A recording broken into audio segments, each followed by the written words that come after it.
the news. Well, let's now turn the spotlight on the real estate sector. Murtaza Arsiwalla, director at Kotak Institutional Equities, is with us to talk about demand trends and really, how you need to look at stocks given that prices have been rising. Murtaza, good morning. Thanks for joining in. So I guess, if I just put the data in context, it's pretty clear that if you compare things sequentially in terms of just the sales, there's a slight slowdown from Q4 to Q1. But otherwise, I guess demand has been healthy. You first tell us, what's your takeaway after looking at all the companies that have reported in the first quarter? Is the picture still healthy? Sure. So just like you put it, if I were to look at things sequentially, there is some softness. Year on year, still things look good. On a more macro basis, when I look at things, 3 quarters straight, we've done north of 200 million square feet of sales. This is on an all India sort of basis, key cities.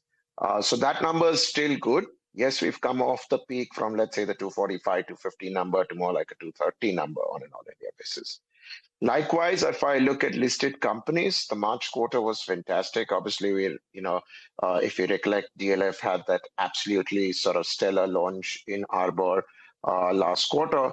So you had a very, very strong base. You've come off from that base, And what is notable about this quarter also is that you've not had very meaningful launches. You should also be mindful that the last quarter was the quarter which had that no limit on investment for capital gains, which sort of changed with the budget and sort of turns the corner in this quarter. So you had some rush of investments, purchases that were happening in last quarter. Now it's hard to sort of drill down the data, dissect the data between how much impact that would have, but clearly that would have had an impact. So I think it's a combination of lower launches, some amount of the fiscal benefits that were sort of being curtailed, which did impact sales in this quarter. But when I look at things in a more broader sense, things are not too bad for sure. Still continue to remain fairly healthy, and that's exactly how we are aligned, fairly constructive on the sector.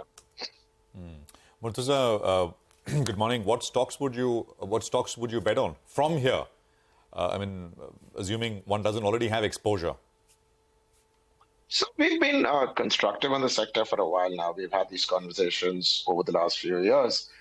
Pecking order through, post this quarter does not change very dramatically. DLF, Lodha, Brigade still remain, amongst our preferred set of bets to play the story. Having said that, yes, the absolute upsides, all of these stocks have had a stellar run, just like you're talking previously about the market run. These stocks have also done very well in the last 2 or 3 months. So while we remain constructive, from a more medium-term perspective, the absolute upsides at this point may be curtailed, but, our pecking order, like I said, remains unchanged. DLF, Lodha, Brigade still amongst our preferred picks in the sector. Hi, Murtaza. Good to see you in. Any sell on any of these real estate calls? We've had concerns on Godrej Properties for some time in terms of their margins and cash flow profile. That sort of remains a little more sort of weakish view on overall reality after the run up. Like I said, we've started getting a little more selective, and that continues. So we've not really changed our stance very dramatically on stocks post this quarterly results. Just the absolute upsides or downsides in that sense more curtailed. Murtaza, you mentioned your order of preference is DLF, Lodha Macrotech, and then Sobha, I think, right? So I just want to understand... Brigade. So just want to understand from here on, in terms of factors to track or, the key things that go into that decision-making, is it going to be valuations? Is it going to be the launch pipeline? Will it be balance sheet strength? All these things are important, I get it. But just in terms of priority, where do you have your sharpest focus now, given the rally and the sentiment? I think, so balance sheet's fairly comfortable. Valuations, even after the run-up, not too demanding.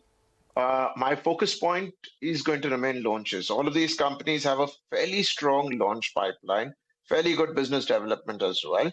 I'm not expecting anything dramatic to come even in the second quarter, given it's a monsoon quarter and activity levels are relatively low.